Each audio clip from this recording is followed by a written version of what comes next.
આજના યુવા વર્ગ એકબીજા સાથે રમીને ખેલદિલીની ભાવના વિકસાવે તેવા હેતુથી NJF ક્રિકેટ ક્લબ સોનગઢ દ્વારા સોનગઢના સ્થાનિક ખેલાડીઓને પ્રોત્સાહન મળી રહે તેવા હેતુ સાથે ચેમ્પિયન ટ્રોફી 2026નું ભવ્ય આયોજન કરવામાં આવ્યું હતું, જેમાં છેલ્લી ઘડી સુધી ટાઈ થયેલા મુકાબલામાં ગૌશાળા ક્રિકેટ ક્લબે વિજય મેળવી સોનગઢની બેસ્ટ ટીમ તરીકે પોતાને સાબિત કરી બતાવ્યું।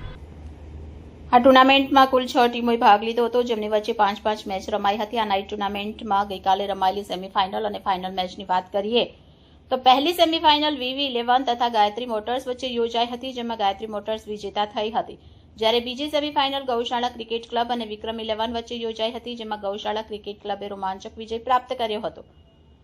ફાઇનલમાં ગૌશાળા ક્રિકેટ ક્લબ અને ગાયત્રી મોટર્સની ટીમે સામસામે ટકરાઈ અત્યંત રોમાંચક આ મુકાબલો છેલ્લા બોલ સુધી નિર્ણય ન આવતા ટાઈપ થયો હતો। સોનગઢ સાર્વજનિક હાઈસ્કૂલના ગ્રાઉન્ડ પર યોજાયેલ આ ફાઇનલ મુકાબલો ટાઈપ થતા બંને ટીમના સમર્થકો અતિ ઉત્સાહમાં આવી ગયા હતા અને અંતે ટાઈ થયેલી આ મેચ ગૌશાળા ક્રિકેટ ક્લબે જીતી લેતા એના સમર્થકો અને તમામ ખેલાડીઓએ વિજય જશ્નની ભવ્ય ઉજવણી કરી। વિજય મેળવ્યા બાદ ગૌશાળા ક્રિકેટ ક્લબના ઓનર અને કેપ્ટન દક્ષેશભાઈ મહેતાએ ટીમના તમામ ખેલાડીઓનું શ્રેષ્ઠ પ્રદર્શન આપવા બદલ આભાર વ્યક્ત કર્યો। ટુર્નામેન્ટમાં એના વિતરણ કરવા માટે તાપી જિલ્લાના મહામંત્રી નિખિલભાઈ શેઠ, સોનગઢ નગરપાલિકાના નગરસેવક કિશોરભાઈ ચૌધરી, વિજયભાઈ વસાવા, ઉપપ્રમુખ પ્રકાશભાઈ ગામિત સાથે પૂર્વ કારોબારી અધ્યક્ષ વિનોદભાઈ ચંદત્રે વિશેષ ઉપસ્થિત રહ્યા હતા। બેસ્ટ બોલર અને મેન ઓફ ધ સિરીઝ તરીકે સૂરજ ખેરનાર, જ્યારે બેસ્ટ પ્રદર્શન માટે દીપક સિમ્પીને સન્માનિત કરાયા। દ્વિતીય વિજેતા ટીમના કેપ્ટન અને ઓનર જીવનભાઈ શિંદેએ પણ સારું પ્રદર્શન કરવા બદલ ટીમના ખેલાડીઓને પ્રોત્સાહિત કર્યા।